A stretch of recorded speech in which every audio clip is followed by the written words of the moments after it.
está cambiando las reglas del juego.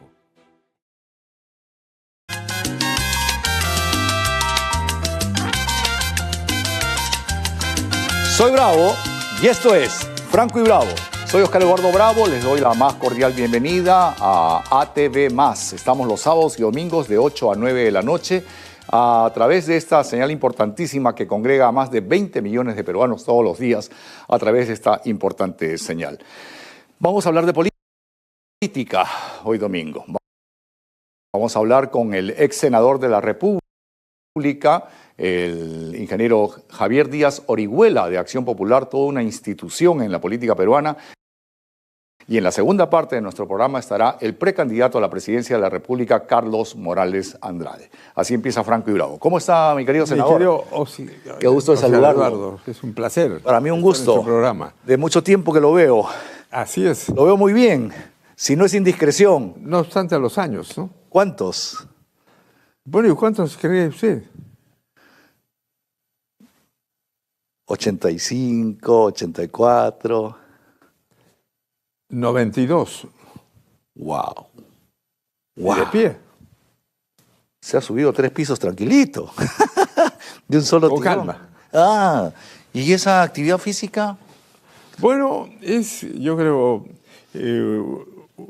una disciplina que nos inculcaron en el Colegio Militar Leoncio Prado cuando yo estudié. Usted es de la tercera promoción, ¿no? No, ¿Qué promoción? la sexta promoción. Sexta promoción. Alto el pensamiento. Así como la suya, ¿no? Y ahí en el colegio, pues con la disciplina y todas las actividades que teníamos, las actividades deportivas, recuerdo que ahí conocí a Mario Vargas Llosa. Eso le iba a preguntar. ¿Él fue su perro?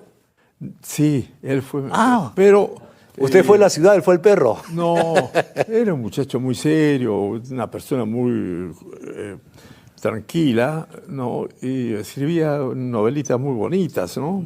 Pero claro, con su toque siempre erótico que ¿no? le encantaba a todos los muchachos. Y también les escribía cartas a varios amigos o muchachos y para las enamoradas, pues, pero Claro, claro. fue una temporada muy simpática. Es que forma el carácter la vida militar, ¿no? Sí, La disciplina, sobre todo, ¿eh? sobre todo la disciplina y el hecho que uno tiene que conservar pues, la forma, si no, no puede avanzar en la vida, ¿no? Y sobre todo, para mantener una salud hay que ser pues, una persona que no puede excederse en licores, en actividades pues, es un poco complicadas, ¿no? Si no, no se puede llegar. Claro, Además, es una maravilla la vida, ¿no? claro. Es que es una generación distinta. Yo vengo de la generación hippie.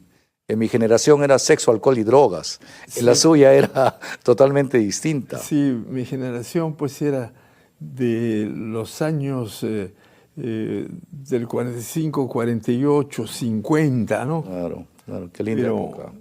Completamente Linda distinta. época. Y además con arequipeños ilustres, de donde usted proviene también. Sí, José Luis bueno. Bustamante y Rivero, grandes personajes, ¿no? Sí, de Arequipa siempre han habido personas muy importantes, ¿no es así?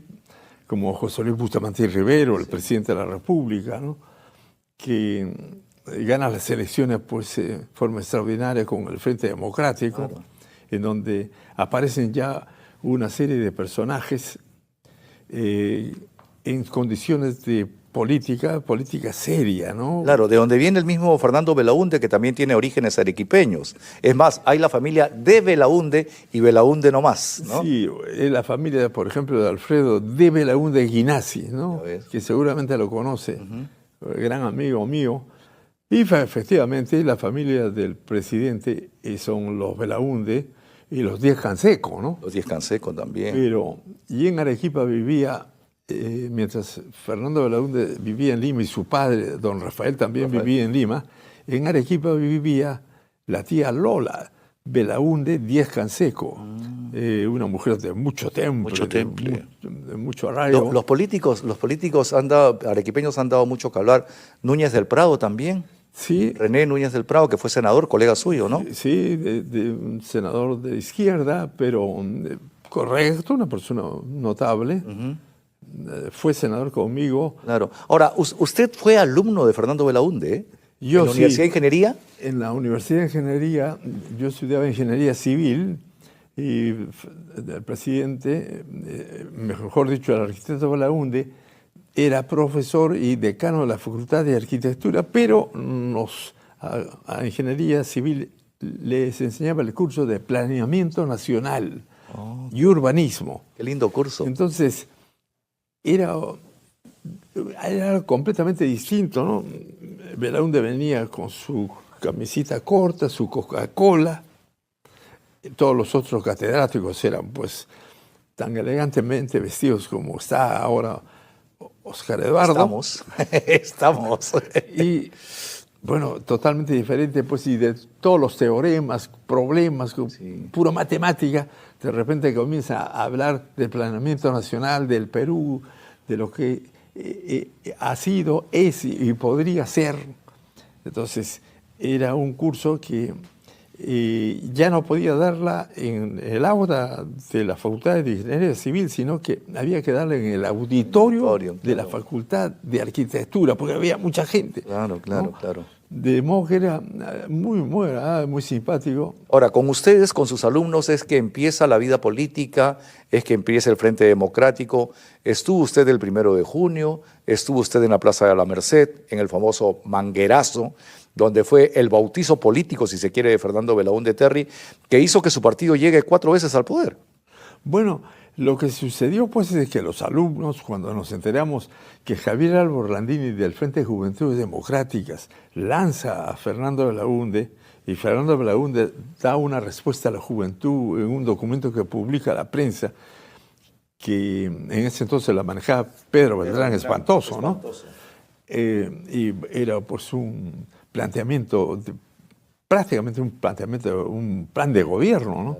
Entonces, los alumnos, algunos, nos involucramos, pero al comienzo, pues, muy cautelosamente, porque nosotros en la universidad era tremendo, ¿no? Todos los días había prácticas con peso, o sea que pasaba como si fuera un examen final, ¿no? Con un peso determinado. Pero la campaña fue tan extraordinaria que, bueno, dejamos un poco la universidad para después recuperarla, ¿no? Cuando pasó la campaña. Y ahí estuvo, pues, Eduardo Orrego, ¿no? Javier Velarde, Pestana, figuras, pues, de que después se hicieron, digamos, importantes cargos, tuvieron como la alcaldía de Lima, Orrego, Pestana, el ministerio. Acurio fue ministro de Fomento y Obras Públicas. Sí, claro, Acurio era de otra generación, Acurio no es de la nuestra. Acurio ya trabajaba en Trujillo, pero era un buen ingeniero y, lógicamente, como ministro de Fomento fue muy importante, ¿no? Ahora, ¿usted fue diputado y senador? Sí, yo fui diputado en 1962, hubo el golpe, me reeligieron a Arequipa en 1963 y... esa fue del golpe de Lidley y Pérez Godoy. No, este fue el... Sí, claro, de Pérez Godoy. Y se rompe Acción Popular, nace Acción Popular Socialista, Juan Seoane se va para esa corriente, y usted sale elegido, se da el golpe de Estado, pero el pueblo lo vuelve a elegir y sale elegido diputado, ¿sí? Bueno, y lo que pasa es que en 1962 se produce el golpe y prácticamente se produjo una segunda vuelta. Claro. ¿No? Claro, estaba la personalidad de Fernando Belaúnde, pues, que era un atractivo enorme y tenía, pues, toda la gente, todos los candidatos le tenían un respeto formidable. Entonces, se produce la segunda vuelta y gana y derrota a Aya y a Odría, ¿no? Y hablando de ese tema, hace pocos días ha salido publicado que en Estados Unidos cada cierto tiempo abren los archivos. Sí, sí. Y han abierto el archivo de esa época y entonces han encontrado que en el gobierno de Kennedy, ¿no?, le transfieren una cantidad de recursos económicos al partido aprista. Así es. Para, digamos, la campaña de Víctor Raúl. Para la campaña Pistolero era un nombre probo, ¿no? Se han desclasificado los archivos de la CIA, Sí. del FBI. Y Entonces, ahí señalan, exacto, que el APRA de Víctor Raúl Aya de la Torre recibe dinero de los Estados Unidos para la campaña electoral contra Belaúnde, ¿no? sí, pero pensando, porque en esa época consideraban que Belaúnde era medio comunista, de comunista no tenía nada, ¿no es cierto? Pero yo me imagino que conociendo a Aya, que era un hombre probo, porque cuando fue presidente de la constituyente ganaba un sol. Fue todo para la campaña. Pero cuando gana ya Fernando Belaúnde, Kennedy se da cuenta pues que Belaúnde era un estadista, ¿no? Era otra personalidad, un hombre culto. Y que desde que lo ven en Punta del Este, ahí cambia la historia, la geopolítica y todo el plano internacional de Fernando Belaúnde, ¿no? Sí, claro, en Punta del Este ya es con Johnson, ¿no? El presidente Johnson, que era un hombre muy complicado, duro, y hay una anécdota fantástica, ¿no? Que le dan una casa en Punta del Este, frente al mar, hay unas casas lindas, ¿no? En Punta del Este. Y recibe Johnson, después de la conferencia en donde brilló Belaúnde, lo aplaudieron todos los presidentes, hacen un su discurso, etc. Recibe a algunos presidentes Johnson y los recibe a Fernando Belaúnde, pero lo espera de pie en el hall, raro para Johnson.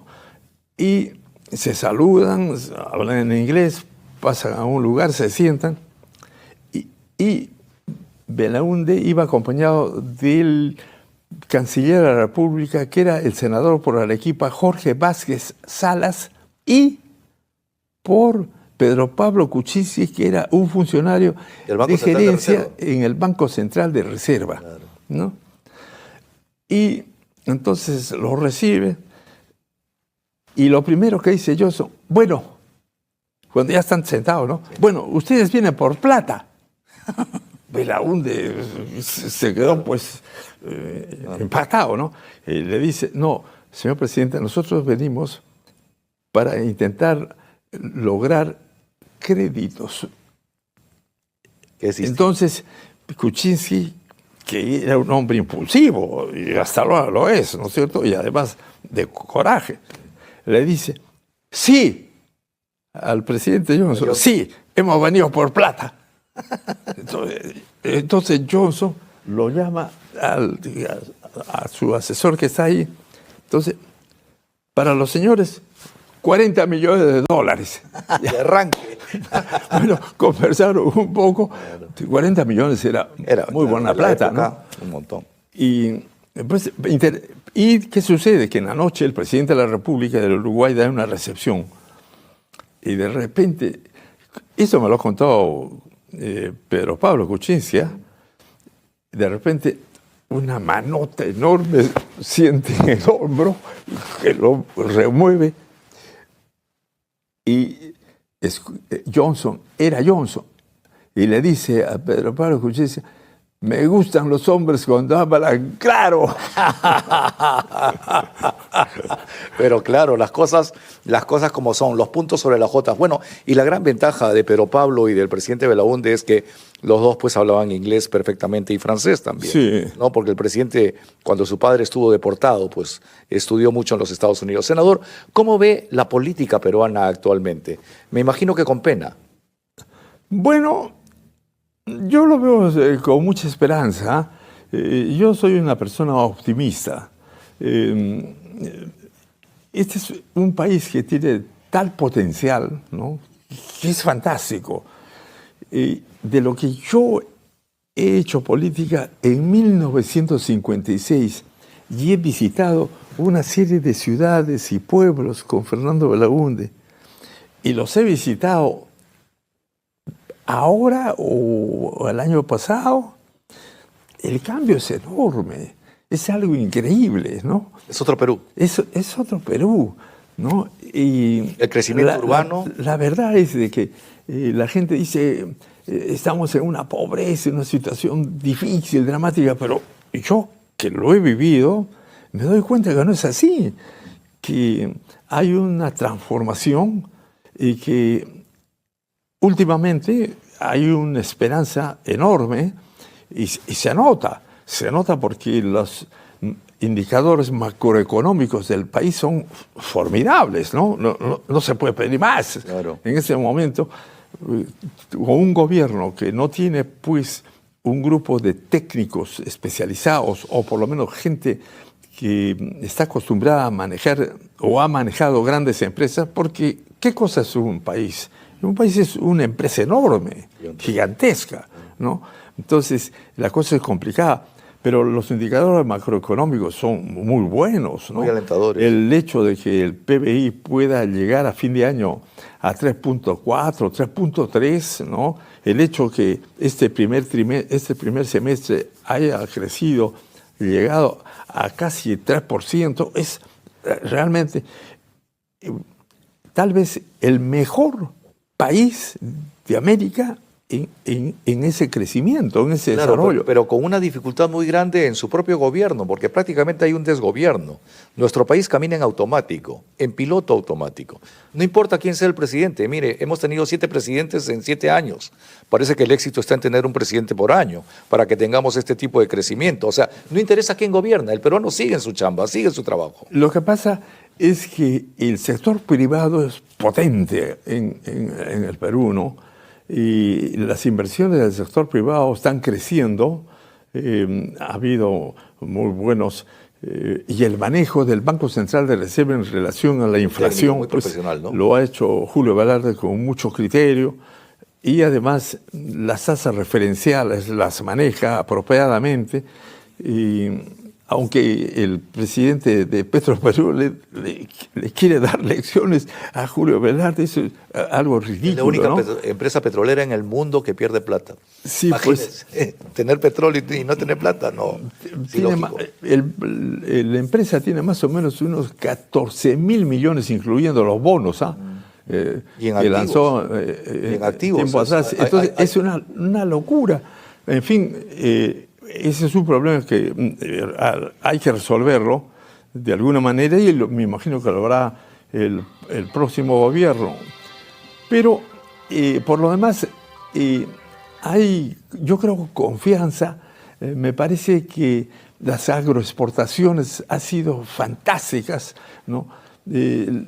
Se calcula que este año, por ejemplo, la exportación total, minería, agroexportaciones, servicios y todo lo demás, más o menos va a llegar a 85, 87 mil millones de dólares. Me sorprende su capacidad de poder mantener cifras, números, estadísticas, porcentajes. ¿Qué tal memoria? ¿Cómo se alimenta? ¿Qué come?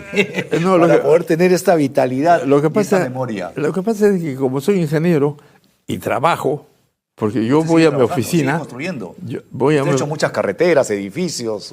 Yo voy a mi oficina a las 10 de la mañana y salgo a las 2 de la tarde, ¿no? Y sigo trabajando y sigo teniendo sueños, ilusiones y proyectos. Estamos, por ejemplo, levantando ahora en el centro empresarial Los Incas, que es parte propiedad de la empresa Doxa, que es la nuestra, que fundé en 1958. ¿No? Estamos levantando una torre de 20 pisos, 8 sótanos de oficinas. Y el entusiasmo por adquirir esas oficinas con frente al Golfo, Los Incas, claro. Increíble. Me imagino. Ayer teníamos, eso lo motiva. Claro. Totalmente. Ayer teníamos una reunión con 6 funcionarios de un banco y que comenzaron a hacer unos planteamientos para una parte de la financiación que hay que tratarla, ¿no es cierto? ¿No? Y cuando les enseñamos el cuadro de ventas que teníamos, se quedaron mudos. Claro, está autofinanciado prácticamente. Y si se alarga mucho, no vamos a pedir ni un centavo. Pero siempre es bueno tener un respaldo. Claro que sí. Pero les quiero decir de que la gente está con una actitud positiva. En cambio, años atrás ha sido la cosa bien complicada, bien difícil, ¿no? La pandemia, la locura. Claro, y mucho derrotismo, ¿no? Ahora, su partido, Acción Popular, está partido. Hay muchas tendencias. Hay diversas candidaturas presidenciales. ¿Alguna de ellas le entusiasma? Por ejemplo, está Alfredo Barnechea, está Víctor Andrés García Belaúnde, está el secretario general del partido. Hay varios que quieren postular. ¿Alguno de ellos, usted se identifica con alguno de ellos, con la doctrina de Fernando Belaúnde? Bueno, lo que pasa es que Acción Popular ha estado 8 años con el anterior presidente del Jurado Nacional de Elecciones, con ese nefasto Jurado Nacional de Elecciones, 8 años sin directivos, sin directiva. Sin brújula, sin timón. Es decir, estaba ahí, no perdió su inscripción, porque Dios es grande, como la perdió el APRA, como la perdió el PPC, claro. ¿no?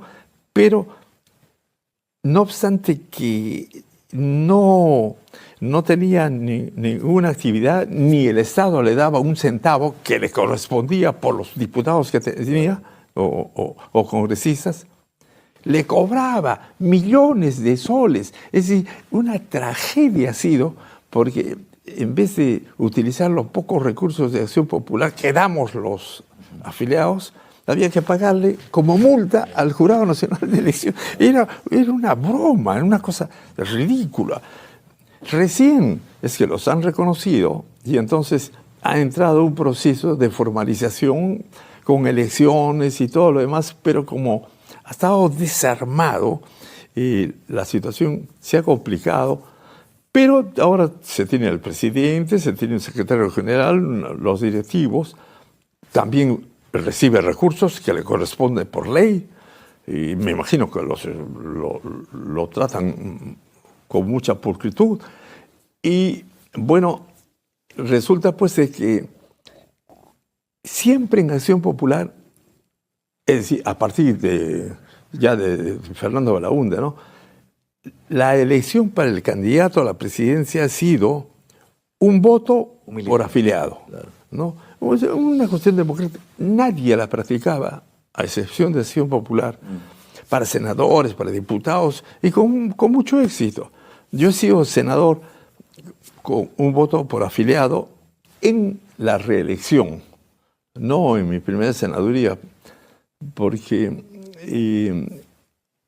como el presidente Belaúnde era el candidato, escogía con lupa, ¿no es cierto?, y con quiénes iba. Claro, ¿con quiénes? Pero ya en la segunda, en la etapa ya de que fui senador de oposición a Alan García, claro, Pérez, fue por un voto, un afiliado.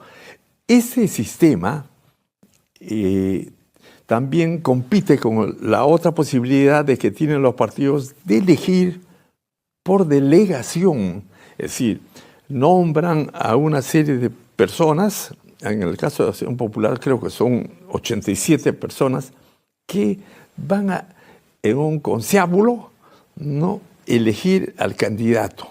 Entonces, es complicado porque es lógico comprender que quien tiene el control del partido tiene también mucha gravitación para constituir estos grupos. Y claro, la ventaja de que puede ser elegido el actual presidente, que es el señor Chávez, ¿no? Yo no sé si todavía están con el ánimo suficiente Víctor Andrés García Belaúnde o Alfredo Barnechea para candidatear a la presidencia de la República, ¿no? Pero si se presentara la oportunidad de un cambio que tendría que hacerse a través de un plenario. ¿Un cambio generacional? Así es, en donde se pase a un voto y un afiliado, yo creo que ahí sería extraordinario, porque los candidatos serían Víctor Andrés, Alfredo Barnechea, el actual presidente Chávez, el secretario general no, pero usted se imagina la campaña interna, claro, que hay que hacer una fiesta democrática, para recoger en todo el país. Claro. Entonces, el partido lo mueven. El partido tiene 200.000 inscritos, ¿no? Por eso, la importancia de Acción Popular es bastante grande. Yo le agradezco, senador, el Triunvirato de la Libertad. Yo le agradezco que haya este libro que habla de arequipeños ilustres. Sí, y para mí, que soy el autor, es un placer entregarle, porque hablo sobre José Luis Bustamante Rivero, ¿no? El presidente, Francisco Mostajo, el gran historiador y líder arequipeño, y también de Arturo Villar Romero, que ofrendó su vida a los 25 años de edad con bandera de parlamento, ¿no? Siendo Odría el dictador del momento, ¿no? Claro. Perdió la vida, cayó en la Plaza de Armas, ahí tiene una placa, y lógicamente es el héroe de la juventud de Arequipa, ¿no? Pues le agradezco. Y la dedicatoria más aún para Óscar Eduardo Bravo, distinguido periodista, quien hace en su programa en televisión Escuela Cívica y Patriótica por su manera y optimismo en un Perú mejor. Con mi especial deferencia personal, Javier Díaz Orihuela, a quien agradezco enormemente su presencia. Un placer, senador, mi que Dios lo bendiga. senador. Y espero tenerlo nuevamente. Para mí un gusto, un placer y un honor poder estar con un hombre tan lúcido, tan decente, que ha hecho tanto y tanto por nuestro país. Otro tanto para mí, mi querido Óscar Eduardo. Para mí el gusto. Dios lo bendiga. Muchísimas gracias. Cuando regresemos va a estar el precandidato a la presidencia de la República, Carlos Morales Andrade. Esto es Franco y Bravo en ATV+. Ya volvemos.